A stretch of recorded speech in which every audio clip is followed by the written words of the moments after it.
हाँ जी। जय सिया राम जी, जय सिया राम। जय जय सिया राम, जय जय सिया राम। सबको नमस्कार, प्रणाम। आज की विचार गोष्ठी में तो मैंने कहा आज आपके विचार गोष्ठी के अंदर एक आपको अपनी जो है लाइफ की, जो हमारे जवानी के दौर में गुजरा, जो निकला, उससे वाकिफ़ कराएं। आपके अंदर जज्बा पैदा होगा। तो ये बात है, आपको लेके जा रहा हूँ। थोड़ा सा पीछे चलिए, आप बैक चलिए। आप 78, 77, 78, 79 के दौर में पहुँचिए आप। ठीक है, वो जो मेरे साथी होंगे वो जानते होंगे वो दौर को। तो 78, 79, 80 के दौर में आपको लेके जा रहा हूँ। तो उस समय वो पंजाब के अंदर शुरू हुआ था, वो आतंकवाद का दौर पंजाब के अंदर शुरू हुआ था, जिसको काला दौर बोलते थे। तो आतंकवाद शुरू हो गया था, तो वो धीरे धीरे वो जोर पकड़ने लग गया था। तो उस वक्त जो था, हम अभी अभी स्कूल से निकले थे, नए नए थे, फ्रेश जैसे बच्चे होते हैं, 16-17 साल की उम्र होगी। तो किशोरावस्था में थे, क्या कह लो, चढ़ती हुई जवानी थी। तो खैर जो भी था, इतनी की उम्र थी हमारी, 17-18 साल की होगी, ज़्यादा नहीं थी। तो हम पढ़ भी रहे थे आगे। मैं कर रहा था रतन भूषण प्रभाकर, पटियाला यूनिवर्सिटी से। ठीक नहीं। तो खैर वो चलता रहा दौर, आतंकवाद शुरू हो गया। तो लोग जो है, उस समय वो शुरू हुआ था, आपको याद होगा, निरंकारी मिशन शुरू हुआ था। तो हमारे शहर में आपको याद होगा कि एक वो निरंकारी स्टूडियो खुला था। उससे मैंने अपने पहली फ़ोटो खिंचवाई थी, ब्लैक एंड वाइट। उस समय वो ब्लैक एंड वाइट का दौर था। तो वो जो फोटोग्राफर था, उसने नई नई दुकान खोली थी। तो उसका नाम भी था निरंकारी स्टूडियो। हाँ, निरंकारी स्टूडियो था। तो उसने, उनके घर में आते थे वो निरंकारी वाले गुरुजी होते थे ना, कि वो गले में ना सफ़ेद लंबा सा डालते थे साफा। तो सत्संग करते थे वो। हमने देखा हुआ है, वो हमारे मोहल्ले में भी आते थे, सत्संग करते थे, वो अपना प्रचार प्रसार करते थे। ये जनता पार्टी के टाइम की बात है, आप इतना का समझ लो, सीधा वहीं पहुंचोगे। हाँ, जनता पार्टी थी, जनता पार्टी थी उस समय। तो शुरू हो गया आतंकवाद धीरे धीरे। वो पहले निरंकारियों को वैसे टारगेट करने लगे कि वो निरंकारियों को दहशत थी। उनको लाइसेंस भी मिलते थे, जो निरंकारी होते थे ना, तो उनको वो बंदूकें भी मिलती थी। वो जो फोटोग्राफर था वो बंदूक लेके घूमता था, उसको मिली थी। खैर वो चलता रहा। तो काफ़ी जो है माहौल बदलने लगा धीरे धीरे, लोगों में दहशत बढ़ने लगी, खौफ बढ़ने लगा धीरे धीरे। तो और भय और आतंक का जो साया था, उसमें लोग आने लगे, लोग निराशा के जाल में जाने लगे। तो उस वक्त फिर एक और घटना, बड़ी घटना हो गई थी। शायद मोगा के अंदर था मेरे ख्याल से, मोगा में या किसी और आसपास शहर में होगा, कि वहाँ आरएसएस के 11-12 जो आर शाखा के अंदर लड़के थे, सुबह शाखा आरएसएस की शाखा में जाते हैं, वो हम भी जाते थे आरएसएस में, हम भी आरएसएस में थे। तो शाखा में शुरू से जाते थे। वहाँ फिर जो शायद मोगा के अंदर ही है, जहाँ तक मुझे याद है, गलत हो जाए तो सॉरी। तो 11 जो लड़के थे, जो आरएसएस के राष्ट्रीय स्वयंसेवक संघ के लड़के थे, उनके 11 लड़कों को गोली मारी थी। उससे जो है माहौल जो है काफ़ी तनाव में आ गया था, गर्मी बढ़ गई थी पंजाब के अंदर। जो है लोगों का आना जाना जो है, समाज में बेचैनी हो गई थी। लोगों का एक दूसरे के साथ जो है इन चीज़ों पे चर्चा होनी शुरू हुई थी, और लेकिन लोग कर कुछ नहीं सकते थे। ठीक है, तो मैं ये आपको स्टोरी इसलिए सुना रहा हूँ कि कोई मकसद नहीं है इसका, मेरा पीछे कोई एजेंडा नहीं है, इसलिए सुना रहा हूँ कि हम ऐसे वक्त में कैसे आगे आए। तो हमारे वहाँ के, हमारे एरिए के एमएलए होते थे सरदार दिलबाग सिंह जी। तो उन्होंने, एक हमारे होते थे प्रेसिडेंट साहब होते थे सतपाल जी, हमारे ताया, हम ताया जी कहते थे, उनकी भी याद आती बहुत ज़्यादा। तो उन्होंने मुझे बुलाया, तो बुला के पता नहीं कैसे, यानी कि आज भी मैं सोचता हूँ, ये सवाल मेरे अंदर खड़ा है आज भी, कि उन बुज़ुर्गों ने मुझे क्यों चुना, मुझे क्यों बुलाया। बैठ के कहने लगे ऐसे ऐसे करके बात है, आप समाज के बच्चे हो, इंटेलिजेंट बच्चे हो, कुछ करो, कुछ कोई समाज को रास्ता दिखाने को, समाज को फीड करने के लिए, समाज को ताकत देने के लिए कुछ काम कीजिए आप। तो हमने कहा ठीक है जी, को देखते हैं, करते हैं कुछ। हमारे शहर के अंदर लड़कियों का कोई हाई स्कूल नहीं था। लड़कियां पढ़ने जाती थी प्राइमरी के बाद, फिर उनका हाई स्कूल जाने का कोई ऑप्शन नहीं था, साधन नहीं था। हमारे वहाँ पे हाई स्कूल था ही नहीं। अब तो खैर हायर सेकेंडरी बन गया होगा, तो उस समय हाई स्कूल भी नहीं था, प्राइमरी स्कूल थे। तो एक स्कूल था, वो आर्या वाले चलाते थे, आर्या समाज वाले, आर्या पुत्री पाठशाला था, वहाँ पढ़ाते थे। वहाँ के टीचर थे बुजुर्ग मास्टर साधु राम जी, वो हेड मास्टर थे वहाँ। तो मेरी बुआ भी वहाँ पढ़ाती थी, वहाँ स्कूल में, मुझे याद है। तो वो कि हमारा तो परिवार ही टीचरों का था, फादर साहब भी टीचर थे, दादी भी टीचर थी, बुआ भी टीचर थी, ऐसे सारे टीचर थे। तो खैर दिलबाग सिंह जी ने मुझे बुलाया, कहने लगे कुछ करो आप, कुछ हमें आपको सहयोग देंगे। तो हमने कहा जी ऐसे है कि आप लीडर आदमी हो, नेता लोग हो, तो आप जो है, हमारे जो स्कूल है लड़कियों के लिए स्कूल नहीं है, आप हाई स्कूल का प्रोजेक्ट तैयार करो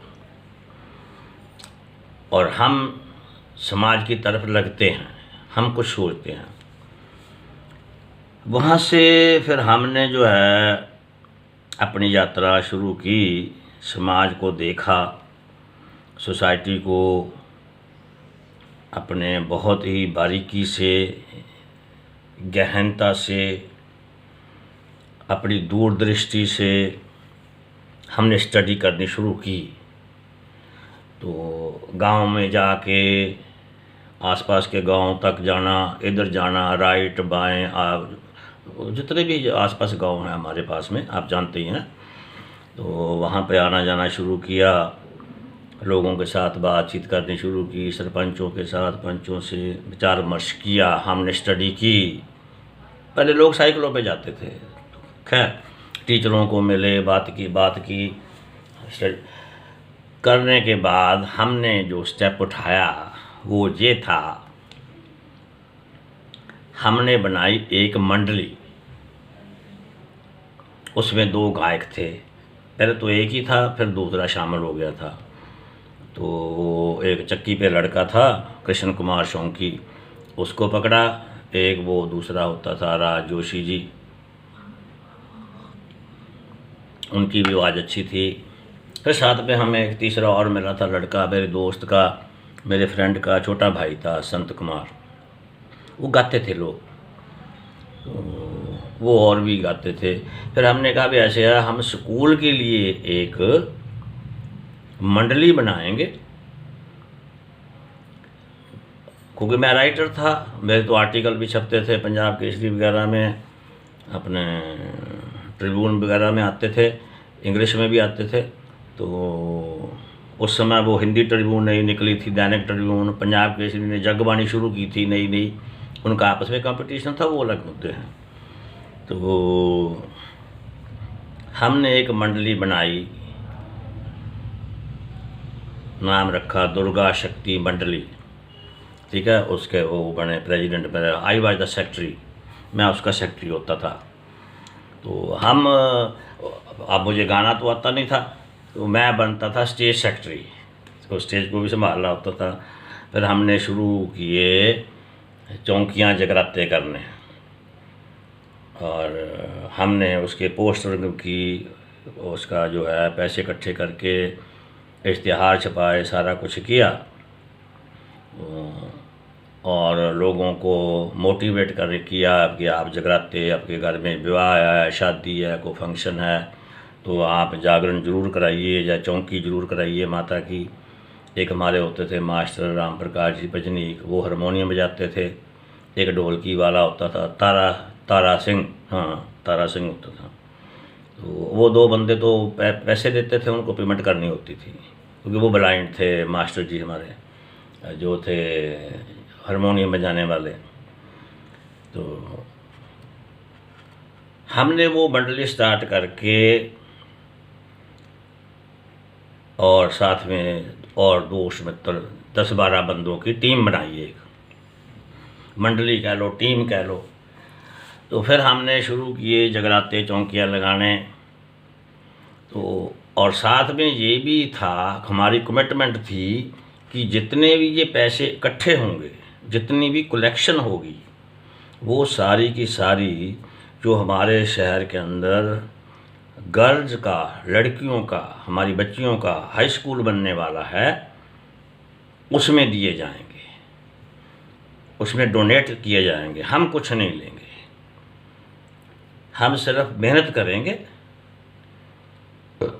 गायकों को कुछ नहीं देंगे, सिर्फ हारमोनियम वाले को पैसे देंगे, ढोलक वाले को पैसे देंगे।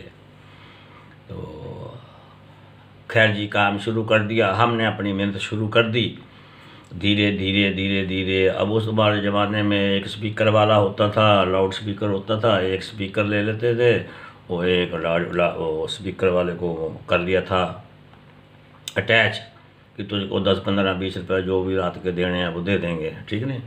तो फिर जो है हमने ये जो है जगराते चौकियाँ शुरू की, आसपास के गांव में जाना। उस वक्त जब स्पीकर चलता था तो आसपास कई गांव में सुनता था, कई जब गांव में वो हल्ला होता था, शोर मचता था कि फलाने गांव में हो रहा जगराता, आज फलाने गांव में हो रहा। यानी कि काफ़ी दूर दूर तक, इधर से आप जानते हो सोता आसमानपुर जो है, बल्लियाँ इधर बलूरा, सारे जो है नवा शहर तक जितने भी एरिए थे सारे हम जो है हर गांव के अंदर जो है। फिर हमने वो एमएलए साहबान थे हमारे सरदार दिलबाग सिंह जी, उनके द्वारा प्रेशराइज कराया कि हर सरपंच को बोलो अपने गांव में प्रचार करे कि जब भी आपके घर में शादी हो, ब्याह हो, फंक्शन हो या कोई और खुशी की बात हो, आप जागरण और चौकी जरूर करवाइए।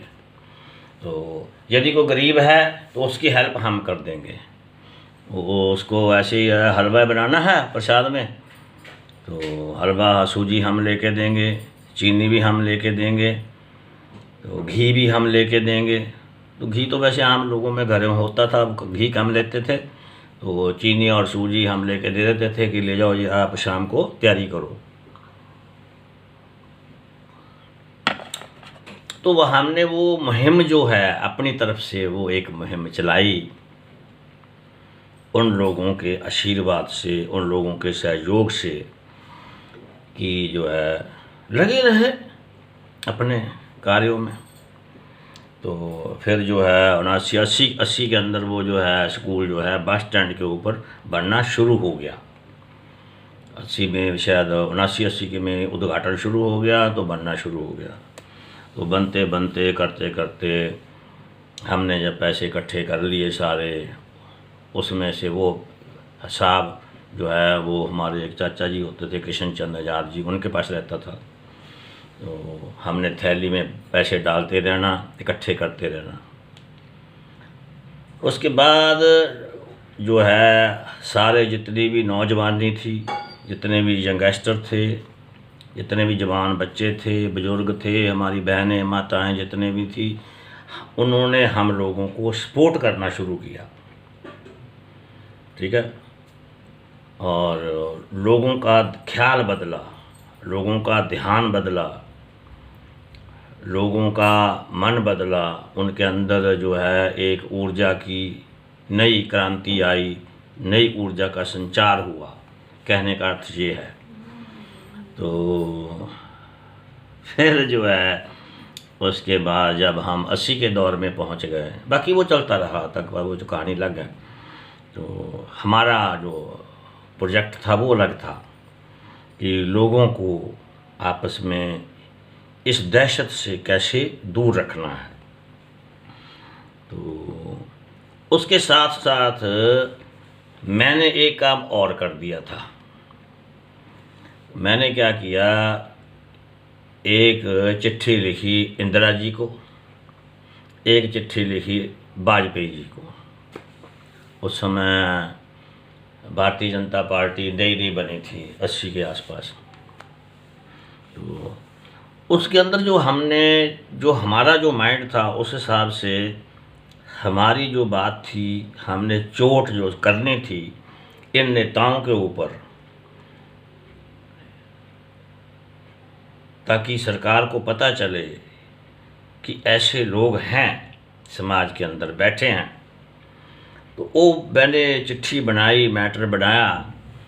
तो मैटर बना के उसके अंदर केवल और केवल इसी चीज़ पे मैंने फोकस किया कि इंदिरा जी, यदि इसी तरह आतंकवाद जारी रहा, ऐसे ही लोग दहशत में रहने लगे, और यदि ऐसी दहशत में टीचरों ने, प्रोफेसर्स ने, लेक्चरर्स ने यदि स्कूलों में जाना बंद कर दिया और गांव के बच्चे जो हैं वो अनपढ़ रह जाएंगे, और फिर उनकी अनपढ़ता के कारण, इस दहशत के कारण यदि टीचरों ने स्कूलों में जाना बंद कर दिया, गांव-गांव में टीचर तो जाते थे पढ़ाने बच्चों को, और कॉलेजों में प्रोफेसर बंद कर देंगे जाना, तो यदि इन चीज़ों ये टीचरों तक पहुंच गई और उनसे भविष्य बर्बाद हो जाएगा बच्चों का, पूरी स्टेट के बच्चों का भविष्य बर्बाद होगा। और फिर उसके बाद जो नई जनरेशन आएगी वो भी आतंकवादी बन के बाहर निकलेंगे, क्योंकि अनपढ़ यदि बच्चे रह गए तो वो आतंकवादी बनते हैं। इसके ऊपर आपको गहन एक्शन लेना पड़ेगा। आप सतर्क हो जाइए, ये राजनीति करिए, लेकिन ऐसी राजनीति मत करिए कि जिससे आने वाली नस्लों के अंदर एक ऐसा जहर पैदा हो जाए जो बाद में तुम्हें जीना हराम कर देगा। फिर आपके हाथ से बाजी निकल जाएगी, फिर मुश्किल हो जाएगा सरकारों के लिए संभालना, चाहे वो सत्तारूढ़ पार्टी हो या अपोजिशन हो। तो ऐसे करके मैंने लेटर बनाया, तो वो लिखा चिट्ठी का। तो दोस्तों, आज आपसे शेयर कर रहा हूँ उस चिट्ठी का क्विक रिएक्शन हुआ।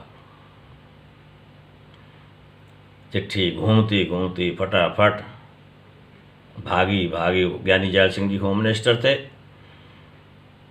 तो सही जगह पहुंच गई चिट्ठी। तो चिट्ठी का असर हुआ। असर होते होते मैंने कहा था ना कि जब सरकारें एक्शन लेती हैं तो असर ज़मीन पे होता है। तो जब वो चिट्ठी धीरे धीरे नीचे आई, ज़मीन पे आई, उस समय 80, 81 चल रहा था, 81 चल रहा था। खैर एक्शन हो चुका था। तो फिर मुझे जो है वहाँ उन जो हमारे नेता थे, लीडर थे, सरदार दिलबाग सिंह जी, उन्होंने उनको फ़ोन किया होगा। उस समय लैंडलाइन होते थे, हमारे घरों में तो नहीं थे, बड़े बड़े लालों के घर में होते थे, बड़े अमीर आदमियों के। तो उन्होंने सत्यपाल जी को फ़ोन किया कि भाई उस लड़के को लेके आप आओ, आइए बैठिए। तो हमने कहा जी हम बिज़ी हैं, हम टारगेट हमारा पूरा नहीं हो रहा। उधर स्कूल बनना शुरू हो गया था, तो हम स्कूल के लिए पैसे इकट्ठे कर रहे थे। तो 2079, 80, 81 के लगे हुए। फिर हमने कहा जी आप यहाँ आ जाइए, हम हमारे पास जितने के पैसे इकट्ठे हुए हैं वो आपको दे भी दें। तो फिर उन्होंने फ़ोन किया सरदार जी को, दिलबाग सिंह जी को। वो आए हमारे वहाँ राहों में, तो उनकी दुकान पे बैठे, पीछे चले गए। तो हमारे उनके सामने लाला जी होते थे, हमारे कृष्ण लाल चोपड़ा जी, उनका नाम मैं ज़रूर लेना चाहूँगा। मैं उनसे इंस्पायर्ड हूँ बहुत ज़्यादा। वो ऐसे धनी व्यक्तित्व के इंसान थे। वो डोनेट भी करते थे, लेकिन अपना नाम भी लिखने देते थे। उनका बेटा मेरा क्लास फेलो था। तो ऐसी पर्सनैलिटी थी वो, खुश मिजाज के लोग थे सब लोग। तो जब उन्होंने देखा कि ये ऐसे काम कर रहा है, हमने इकट्ठे करके थैला लेके पैसे गिन रहे थे। तो दिलबाग सिंह जी बैठे हुए थे, सत्यपाल जी बैठे हुए थे, लाला कृष्ण लाल चोपड़ा जी बैठे हुए थे। उस समय नोट थे होते थे, एक एक दो दो के नोट होते थे, क्वाइन और सिक्के होते थे, अठन्नियाँ, चवन्नियाँ, 10, 5 पैसे, 5 पैसे, 10 पैसे, 20 पैसे, तो हमने बना बना के रखे होते थे। बैठ के 2-2.5 घंटे हमें पैसे गिनने में लगे। 1-1 रुपया, 2-2 रुपया, 1 रुपया, 2 रुपया, 5 रुपया। वो अमीर आदमी लाला जो किसी के घर में जागरण होता था, 5 रुपये देता था, पता नहीं कितने बड़ा वो लाला है। तो उस समय पैसे इतने होते थे, ज़्यादा नहीं होते थे। तो अब वो जब खैर जब मैं वो पैसे गिन रहा था तो काफ़ी टाइम लग गया, 2-2.5 घंटे लग गए। हमने कहा जी ये होगा जी सरदार साहब 16,800 कुछ रुपए, ये लीजिए। तो उस वक्त दोस्तों सरदार साहब ने ये कहा था कि सीएम गौर साहब, जिस समाज में आप जैसे बच्चे होंगे, जिस समाज में आप जैसे लोग होंगे, वो समाज कभी गिरेगा नहीं, वो समाज तरक्की करेगा, वो समाज आगे बढ़ेगा। आपने तो ये इतने पैसे हमें दिखा के आपने इतने पैसे इकट्ठे कर लिए, हम तो हैरान हैं। ये 16,800 रुपया आपने इकट्ठा किया है इतनी मेहनत से, हम आपके कायल हैं। आप ये बताइए कि हम आपके लिए क्या सेवा कर सकते हैं। उस टाइम पे दोस्तों हम उनसे कुछ भी मांग सकते थे। हम अपना यदि स्वार्थ सिद्ध करना होता था कुछ भी ले कह सकते थे, मुझे नौकरी दे दो, या ये कर दो, या वो कर दो, या ये ठेके दे दो, ऐसे काम कर सकते थे। लेकिन हमने कहा सरदार जी, दिलबाग सिंह जी, हमें कुछ नहीं चाहिए। हमने मेहनत की है, आप हमारे नेता हो।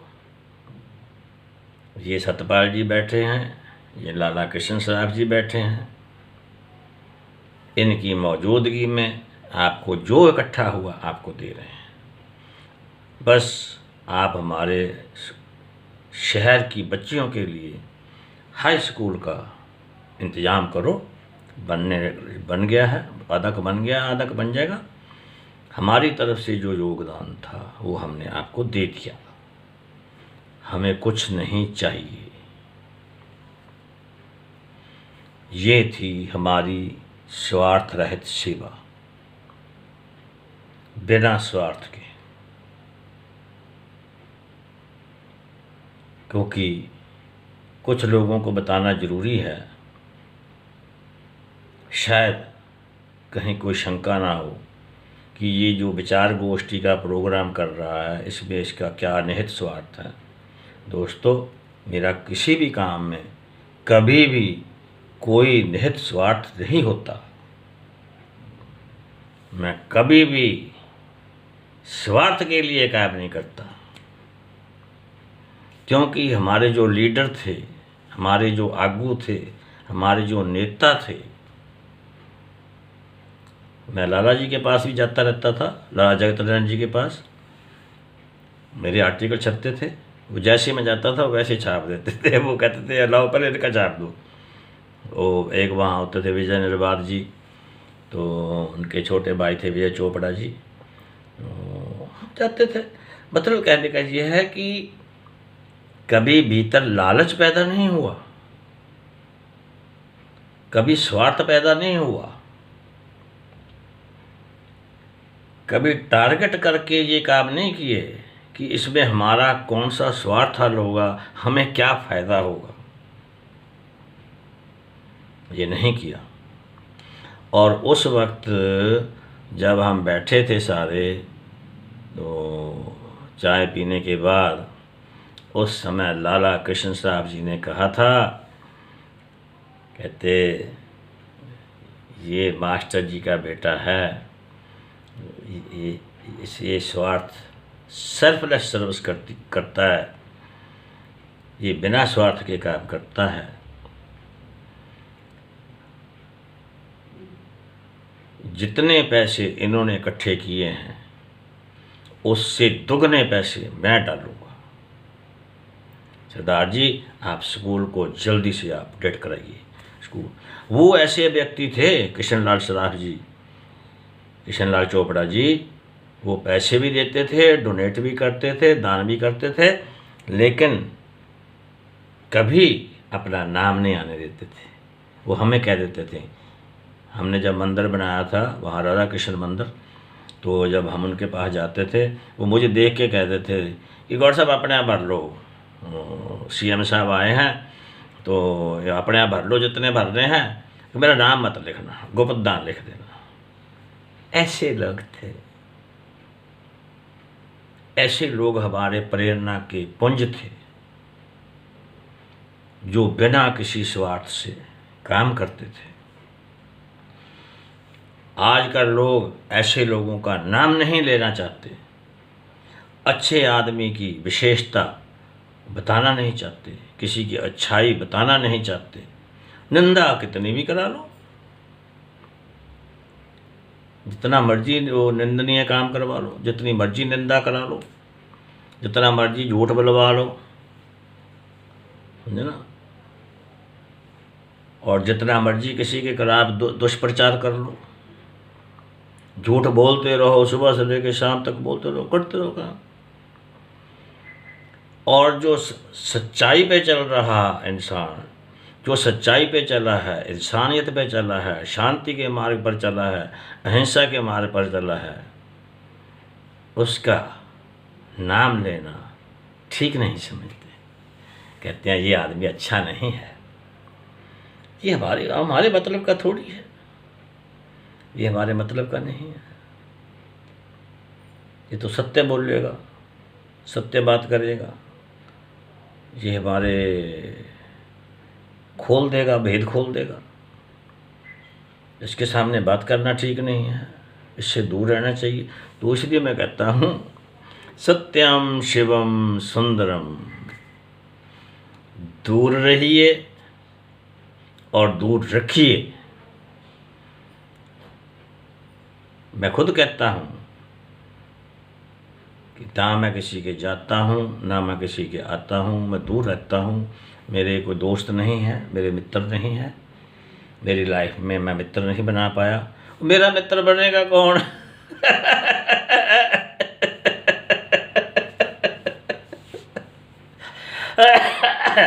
अब मेरा दोस्त कौन बन जाएगा, अब आप बताओ। जो सच बोलने वाला आदमी है उसका दोस्त कौन बनेगा? वो कहेगा इससे दूर रहो, जा इसको इग्नोर करो।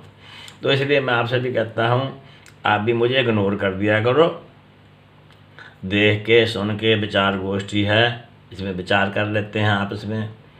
शायद जो हमारे खास सज्जन हैं, विशेष हैं बच्चे, शायद वो कुछ समझें, कुछ सीखें। उनके भीतर समाज के लिए सेवा की भावना, त्याग की भावना, बिना स्वार्थ के लोगों के अंदर एक दूसरे की सेवा की भावना आए।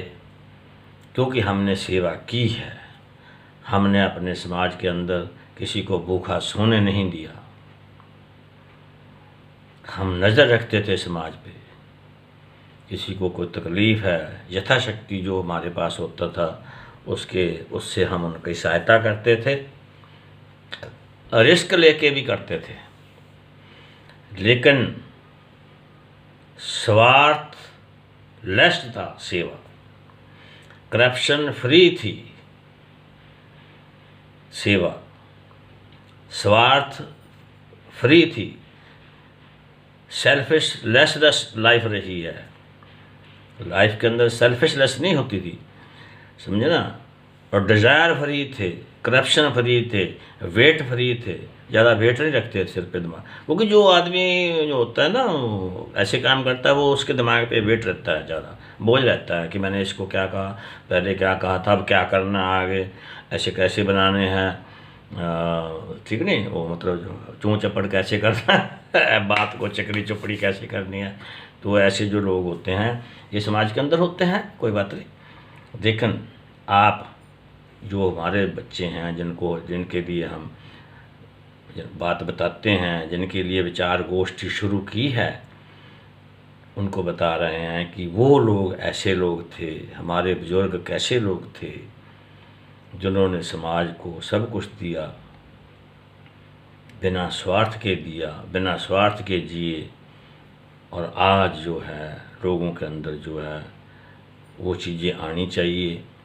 तपस्या क्या होती है, तप क्या होता है, त्याग क्या होता है, सेवा क्या होती है, अहिंसा परमो धर्म, अहिंसा से दूर रहना चाहिए, अपने जीवन में शांति रहना चाहिए, सहनशीलता होनी चाहिए, अपने आप सहनशील रखिए और अपने जो है अपने कार्यों में व्यस्त रहिए। आजकल तो जी जो बाबे बुब्बे कथाएं करते हैं वो भी नहीं कभी आपको कहेंगे, हम आपको इसलिए बुरे लगेंगे शायद। जितने भी संत महात्मा घूम रहे हैं वो कोई नहीं आपको कहेगा कि ईमानदारी से कमाई करो, हक हलाल की खाओ, किरत करो, अपना कर्म करो, मेहनत की कमाई खाओ, कम खा लो, ईमानदारी का खा लो, वो ऐसे नहीं कहेंगे। वो कभी भी कथा में, सत्संग में ये नहीं कहते। वो कहते बाल आता है आने दो और मेरे जैसे बाबे से क्या मिलेगा ठीक है ना। ठीक है जी, आज की विचार गोष्ठी यहीं समाप्त करते हैं, लंबा टाइम हो गया। ठीक है, तो आप सबको बड़ों को प्रणाम, छोटों को प्यार, आशीर्वाद। कोई मेरे से गलती हो गई हो, कोई अपशब्द निकल गया हो, उसके लिए आपसे माफ़ी, मुझे क्षमा करना। आपका प्रिय, मेरे सभी शुभ चिंतकों को मेरा आशीर्वाद। God bless you. खुश रहो, आबाद रहो। अरे दिल्ली रहो या गाजियाबाद रहो। ठीक है जी, ओके बाय। जय सिया राम, जय सिया राम।